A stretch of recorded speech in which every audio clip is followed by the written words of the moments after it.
Hey, what's up, everybody? And thank you for tuning in to the Water Bearer podcast. And also, Happy New Year. I hope you all had a great holiday season and that you're having a great kickoff to 2025 so far. I know it's been a little bit of a short break, but I definitely missed being here every Thursday night. So now I am back at it. So, really excited about that. And so, for those that don't know, this season 7, is about compatibility. When I first started this podcast, a lot of people asked me, "Oh, well, you're going to do compatibility about relationships," and I thought, "Well, this isn't really a relationship type of podcast." But I feel like for the 2 year mark later this month will be 2 years of the podcast, the 2 year anniversary of when it started. I figured, okay, what better time to actually go into that? But of course, in true Aquarius fashion, we won't be just talking about compatibility from a relationship standpoint. We'll be tackling compatibility from the standpoint of friendships and even how the zodiac and astrology fits or maybe doesn't fit within the realm of the church and within religion. So that's another one of the things that we'll discuss this season. So, getting a few things out of the way before my guest joins me here, LaBradford Johnson. I do apologize that we started a little bit late tonight. He is in the process of moving. I know how that is because I recently moved myself. So we pushed it back just a little bit, but hopefully he should be on to join me here shortly. So, again, welcome to the Water Bearer podcast, and thanks everyone for tuning in. I really appreciate it. And if you've not already done so, go ahead and join the Drip family, meaning hit that subscribe button on the YouTube channel and also hit that notification bell. We like to say here that subscribing is thriving. So, hey, sharing is caring too, but subscribing is thriving. So make sure you go ahead and hit that subscribe button so this channel can continue to be published and publicized to people who are also interested in this conversation about the zodiac. And also, you can catch the drip every Thursday at 7 p.m. Central Standard Time. Is where you can find this show every week. This will be a fairly short season. This time, we'll be doing 7 episodes in total. So this is the first one of those 7. And then, as I mentioned, we'll be kind of going through the whole idea of compatibility for this season. And if you're not already doing so, you can follow me on Instagram at Poetic, and that's PEAUXETIC. And on TikTok, it is the same PEAUXETIC with the number 7 at the end. So you can follow me on both platforms, but if TikTok is really going away, like it seems like it might be, y'all go ahead and head on over to Instagram first. And most importantly, make sure you go to the YouTube channel where you can see all of the content. There will be some surprise content that I'll start releasing this month. And you'll only be able to see that. I'll only be really sharing like the in-depth clips and everything of that on the YouTube channel itself. So you definitely will get more information there. My guest tonight, LA, I'll have to ask him if he prefers to go by LA or LaBradford, but LaBradford Johnson, you can find him on TikTok. His name is so appropriate for this show too. I Need Some Water. So you can follow him at I Need Some Water. It's all together as one word on TikTok. So before we get started here and kind of jump into everything, I just want to basically let you all know or get your feedback as well. As far as compatibility goes, I'm curious, and you all can let me know in the comments, and we can discuss this before LaBradford joins us. What do you believe are some of the best zodiac sign matches, and maybe what are some of the worst? And this could be from any perspective. It could be from a romantic perspective. It can be friendship, whatever. It can be either one. Just curious to see what you all think in that regard, as far as which ones are the best matches or not. Also, another famous Aquarius, as you all may know, that's something that I do on the show here pretty regularly. I do mention famous Aquarians, and that is Christian Bale, the actor. He is an Aquarius, in case you all did not know that. He is an Aquarius. So, again, this season, kicking it off, talking about compatibility. And I wanted to kick it off with an Aquarius, and specifically with a male, because if you all know, the origin of this show started from something I said on another show before, where I mentioned that I might need to take some time. Specifically, I said 5 days if there's a conflict in a relationship. And I didn't expect to get all of the hate that I got behind that statement. And I later learned through watching videos from other people that Aquarius is a sign, specifically, I'd say more so the males than the females. Aquarius is a sign where many people think that they're emotionally detached. People think that Aquarius has no feelings, that we lack empathy. I don't personally believe that those things are true. But I will say, if you cross us, we can definitely turn off that switch faster than most other signs. So I will say that that part of it is definitely true. So I'm really just excited to dive into that concept. And as I was scrolling on TikTok, I came across LaBradford's profile. And so even the title of the show tonight is kind of inspired by a lot of the posts that I would see him do. And it would start off with Aquarius point of view. And I watched one video and I thought, okay, yeah, I agree with that. I see what he's saying. And then turned into 2, 3, 5, 10, and everything that he posts about Aquarius, and just the whole mindset, how we think, kind of what makes us tick, I totally agreed with. So I reached out to him and I said, hey, would you mind being a guest on the show? So he was totally open to it. And so I'm really excited to get him on here so that we can discuss this whole idea of the Aquarius male point of view, as it pertains to compatibility. So I'll go ahead and while we're waiting, I'll go ahead and give some thoughts on compatibility, as far as what I've read and what I've seen when it comes to Aquarius. And this is, I won't say romantically, but I'll just say kind of across the board, what I've seen and what I've heard. So Aquarius and Gemini, I've heard, are supposed to be a pretty good match. I think it's maybe the air sign thing. We both get each other the same way with Libra, but I've seen more of a match specifically with Aquarius and Gemini.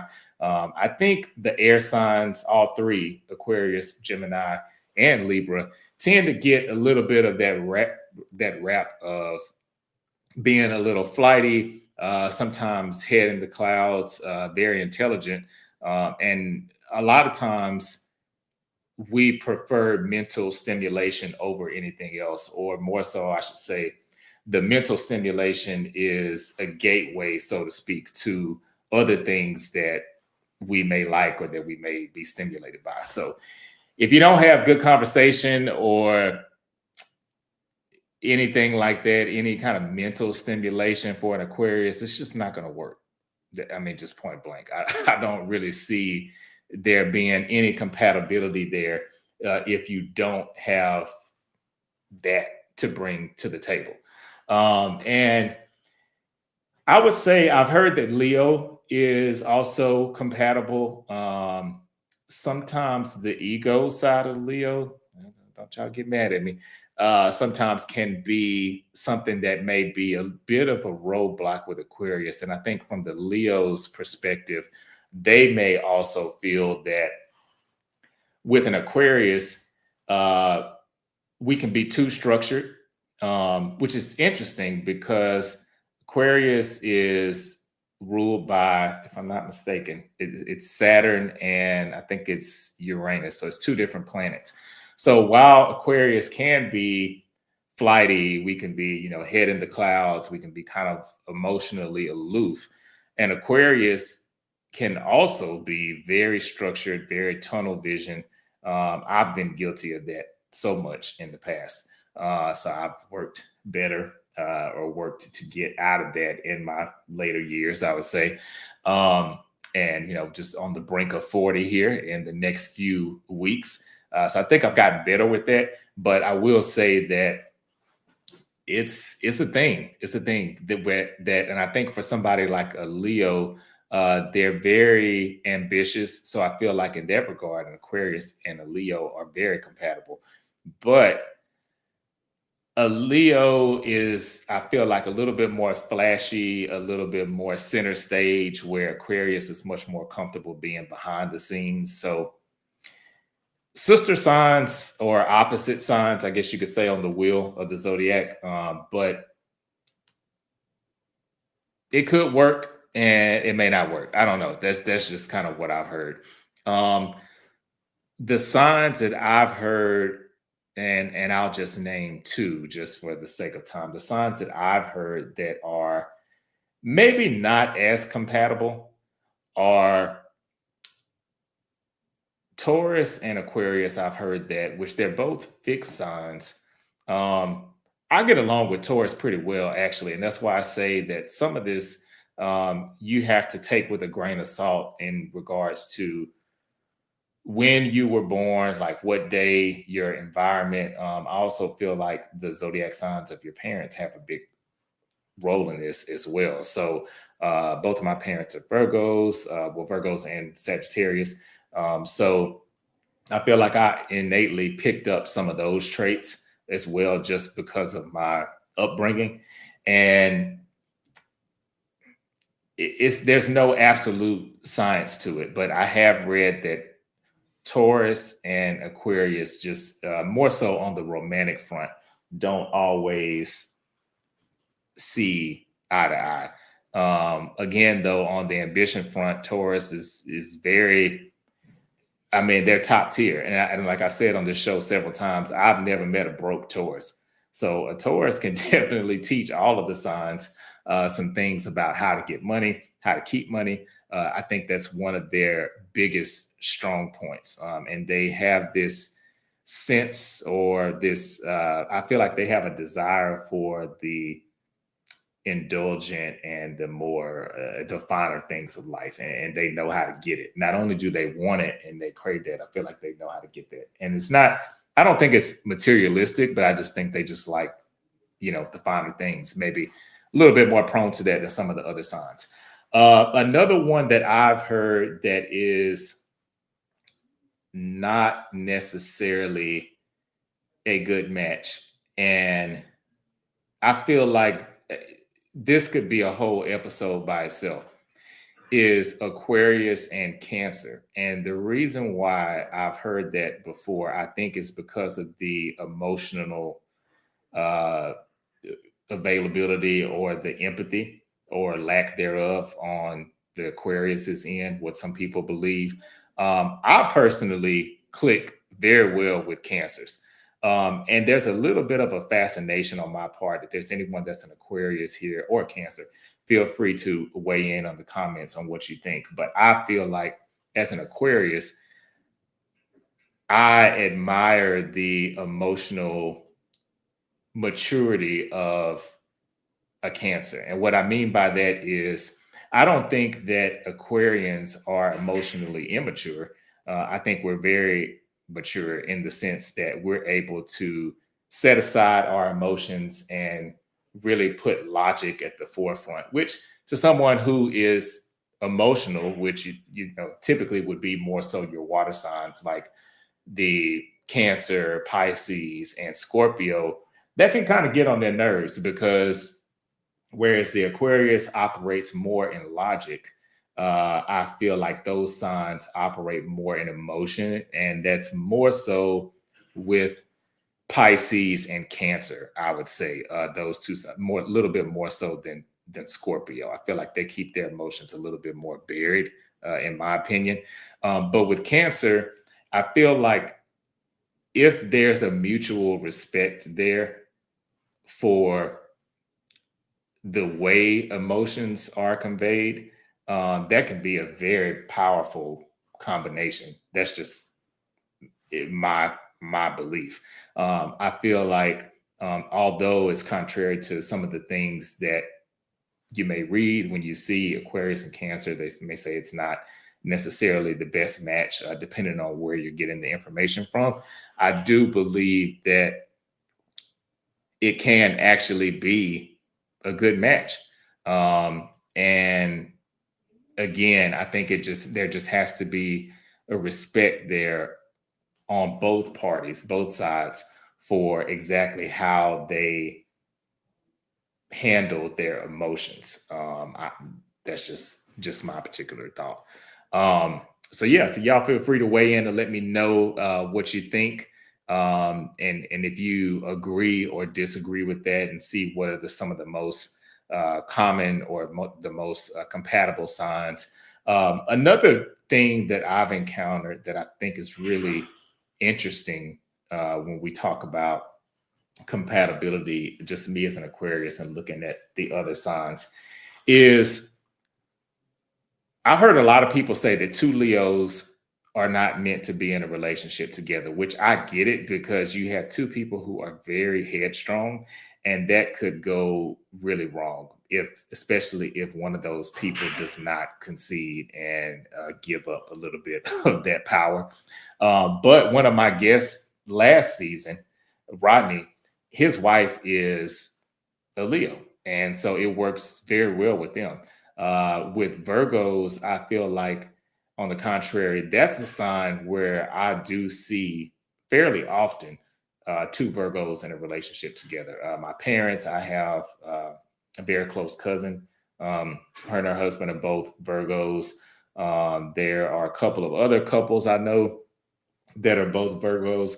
So I feel like, though Virgo is a sign that probably gets each other more so in a relationship setting. And it could be, y'all let me know if you agree or disagree, but it could be that with Virgos, they have a checklist that I feel like can be a little bit outrageous at times, because they want everything a certain way.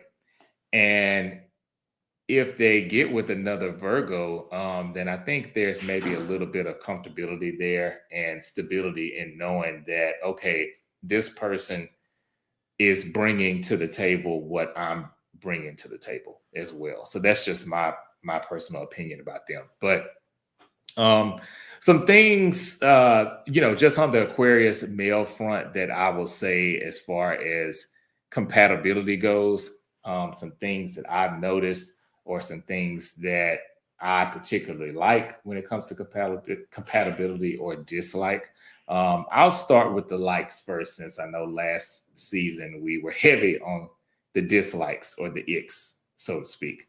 But one thing I like as an Aquarius, and regardless of the sign, that I feel like can make someone very compatible with me, is have a passion about something.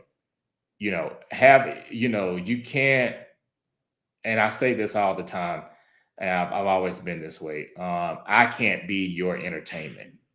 And meaning that, and this is more so relationship wise, like, have something that you're passionate about outside of me. It could be, cooking, it could be acting, it could be music. I haven't really had a situation where I've had the exact same passion as someone that I've been with, but It could be something like, writing. I love writing. I love poetry, things like that. I think that could also be something that's very attractive to an Aquarius because, again, as I mentioned earlier, an Aquarius is all about the mind. So if you can get in an Aquarius's mind, then you pretty much got them. I think they're one of the harder signs to get as far as getting their attention and keeping their attention.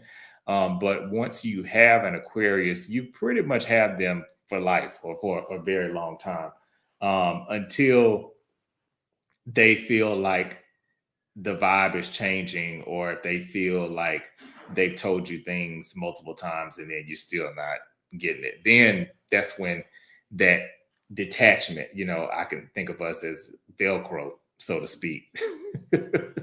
That's when that part comes into play. And with Aquarius too, I would say another positive thing that we like is, and this is kind of kin to the first one, someone who will help us reach our goals. And meaning you don't have to be in the trenches with us as far as reaching our goals, our dreams, and aspirations. But if you just randomly drop a nugget or something that could help, that's like gold to an Aquarius. I mean, they would just really love you for it because it shows that, one, you're engaged with them mentally, you are invested in what they love and what they're invested in. And Aquarius is one of those signs that they will be your biggest cheerleader. I think that's one of our most positive traits. If you have a goal, a dream, a passion, don't tell an Aquarius if you don't want them to get on your nerves about it, because that's what they're going to do. They're going to hold you accountable. They're going to be like, hey, you said you were working on this. Are you still doing it? Where is this at? Where is that at? They're going to be that friend that's going to keep pushing you. And even in relationships, they're going to keep pushing you to go higher to the next level. Also, Aquarians, we like to be challenged, but it's a delicate balance of it because we don't want to be told what to do. We're pretty stubborn. We're one of the 4 fixed signs of the zodiac. So it's us, Leo, Taurus, and Scorpio that are the fixed signs. But we do really want someone who's going to rock the boat, so to speak, as far as like shaking it up and offering something maybe new or different that we haven't thought about before. So it feels like it's just all in the way that you present it to us. With Aquarius, I would say maybe some of the negative things. Again, like I mentioned, the tunnel vision, the rigidity of an Aquarius, especially, and I just learned this myself last year from doing this show. I'm born on the 4th of the month, and apparently anyone who's born on the 4th, or if your birthday adds up to a 4, so like let's say you're born on the 13th or the 22nd or the 31st, those people are prone to be very hard workers, very ambitious, almost like where they have to be kind of reined in sometimes. If you ever see people that just go, and then maybe they don't rest until they're sick or they get a cold, that's an Aquarius. And that's more specifically a 4 Aquarius. So any one of those dates, like a 4, 13, 22, or 31, born on those dates, you do tend to see that more, I would say, with those dates. So who knows? Maybe we can get a numerologist on here as well, because I have heard there is some truth to the numerology aspect of compatibility. And sometimes that can be an overriding factor over the actual sun sign of the zodiac. So, of course, we have the sun, the moon, the rising sign. And with those 3, my sun is in Aquarius, my rising is Leo, and then my moon is also in Leo. So it's just stubborn all the way around with me. So hey, sometimes I can be a handful. I won't deny that. So as I mentioned, Leo is also one of those fixed signs. So I do have some Leo in my chart. So it's interesting. There's so many different factors. So many different factors here. And we do have a comment from Cobb Channel. It was Marcus.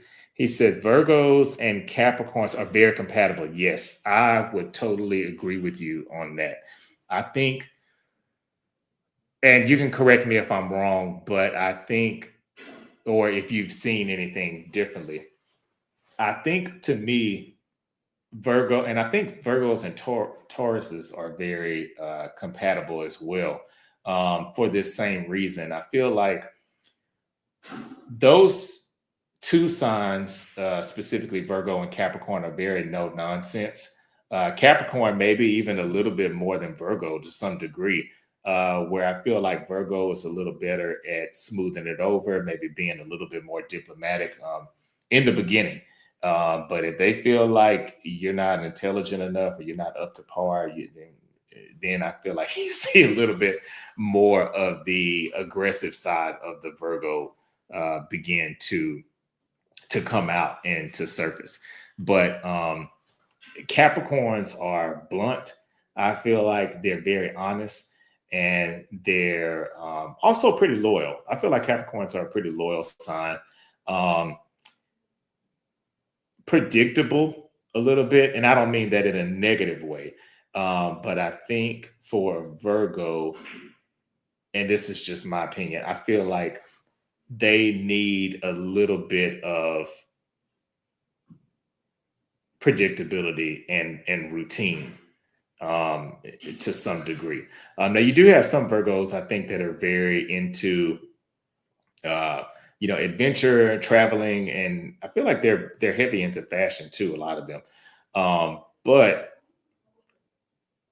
since they're so much perfectionist, I feel like a Virgo sometimes doesn't have a lot of room for fluff or for adventure.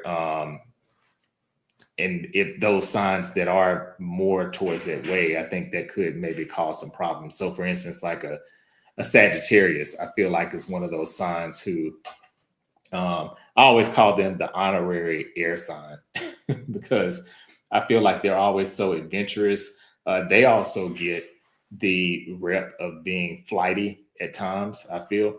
And Sagittarius is one of those signs where you're going to have a good time. You might not know what's going to happen next. You might not know what you're doing. You might be missing some of that structure that you get in some of the other signs, but you will definitely have a good time with them. That's just my personal belief about Sagittarians. But yeah, y'all let me know if you think there are any other compatible signs.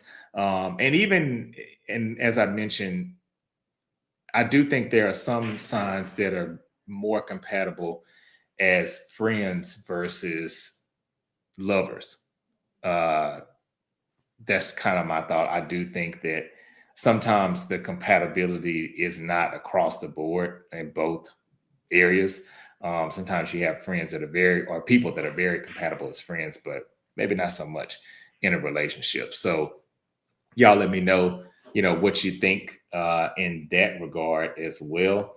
And so we're going to be, like I said, this season, we're going to have a little bit of everything. So we're going to have some couples on here talking about, their specific compatibility.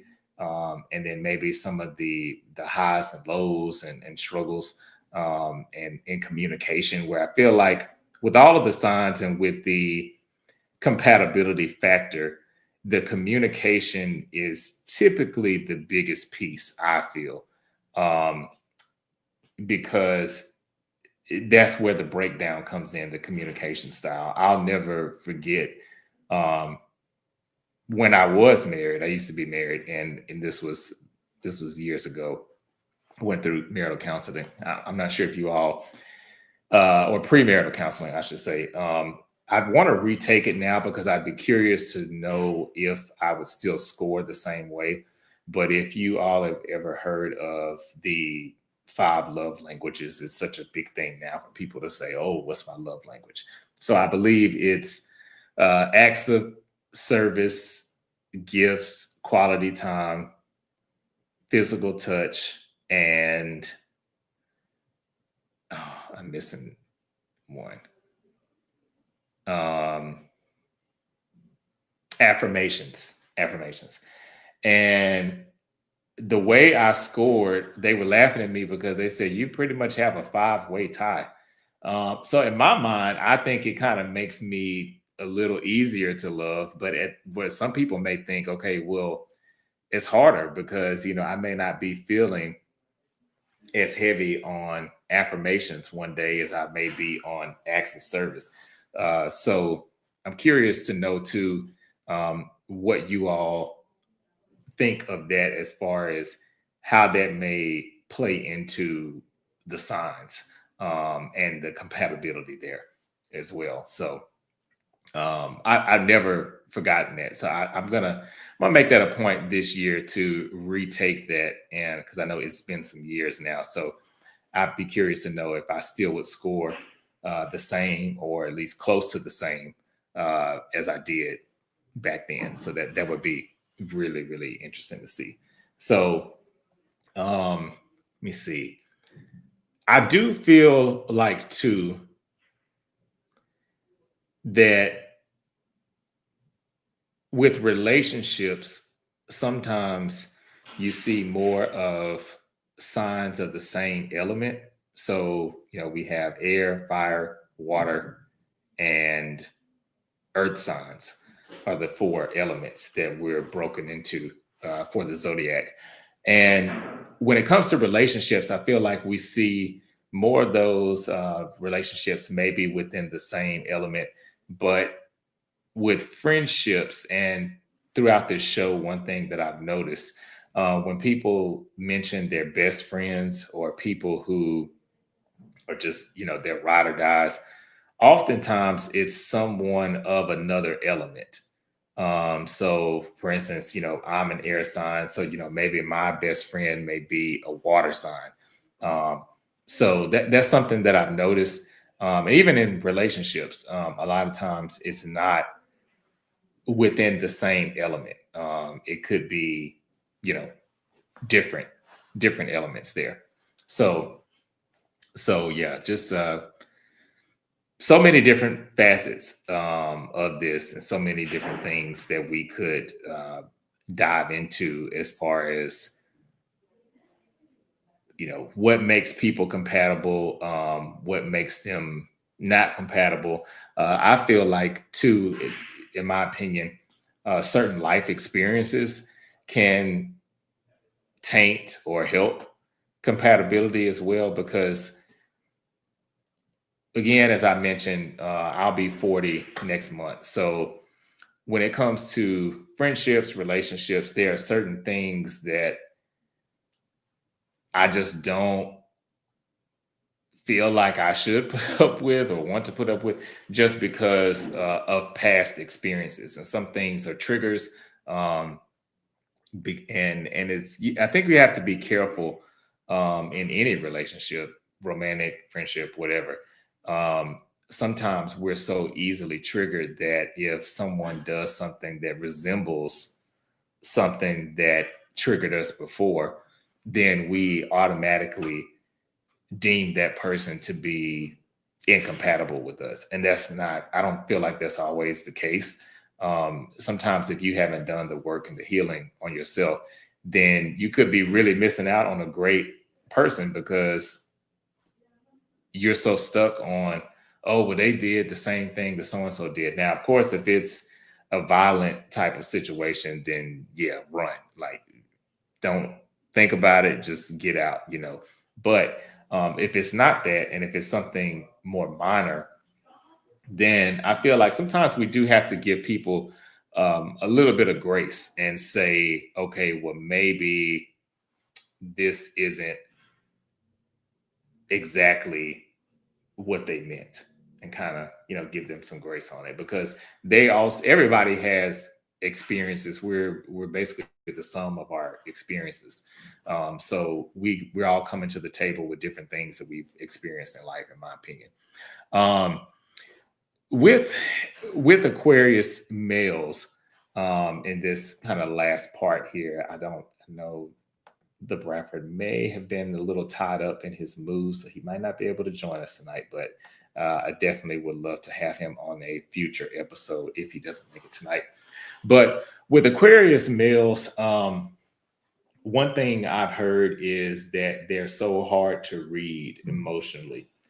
I've heard that in several relationships that I've been in, and I've heard that I can be a bit of an onion where, you think one layer, and then I peel back another layer and another layer. So I feel like that's something that could be kind of difficult for some people with Aquarius, because although, again, an Aquarius does feel deeply, very deeply, a lot of that is internalized. And when you think about the nature of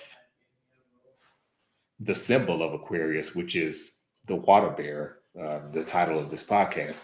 And Aquarius, in my opinion, we not only hold water, but we're not really empaths, but at the same time, and this is kind of ironic, we're really good at holding on to things for other people. So if it's a problem, if it's somebody else's worry, if we're close to you and we love you, we're holding on to that too.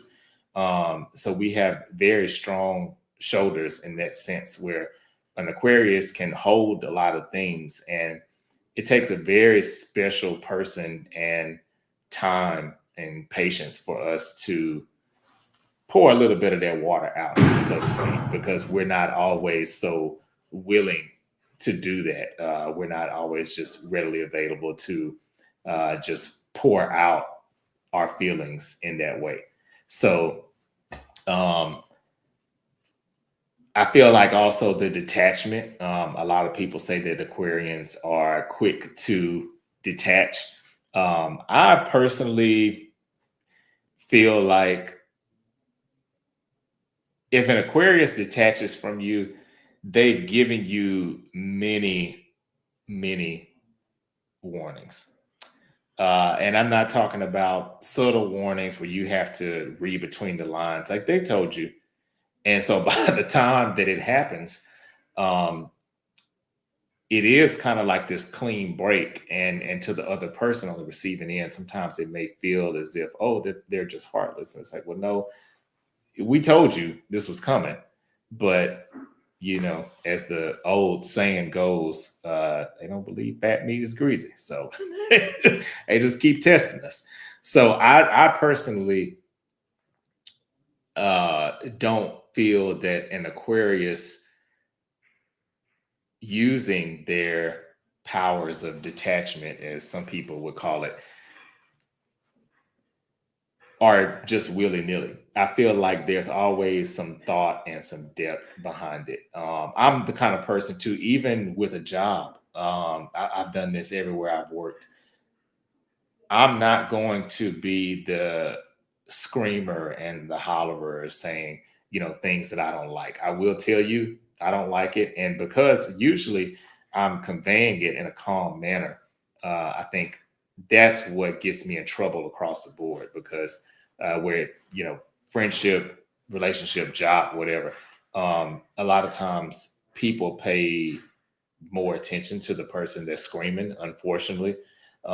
If someone is saying something to you calmly, and a lot of times, and I think everybody's guilty of it, we think sometimes that it's maybe not as important or it's not as serious. And after I've said something a few times and I feel like the same thing is happening, then at that point, it's up to me to exit the situation. That's just how I feel. That's just me across the board. So I'm not going to, argue and plead and beg. It's just going to be, okay, this situation is not for me and I'm going to exit. I'll never forget, I won't say the job, but this was years ago. And I was told, and this has stuck with me over time. One of the directors told me that I was the litmus test of the group because she was so used to everyone else coming into the office and complaining. And well, not maybe not everyone else, but maybe certain people complaining. And because I didn't do that, if I ever did come into her office and complain about something, she felt like, oh, this is an issue because Carlos is not that guy. He's not going to come and bug me or come in my office. So that's kind of how I am with a lot of stuff. But we're going to go ahead and wrap up tonight's episode. I'm so excited. Thank you all for tuning in. Thank you for watching. Again, we're going to have to get LeBradford on another episode. I know how moving it is because I just recently did it myself.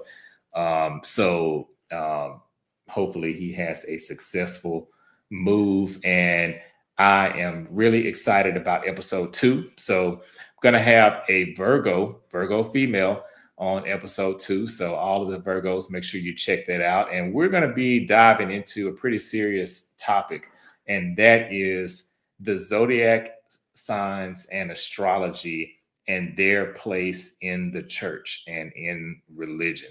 So we're going to tackle that a little bit, a lot of it next week, next Thursday. So thanks everyone for tuning in. And again, if you have not already done so and you're still watching at this point, make sure you subscribe and join the Drip family on the YouTube channel.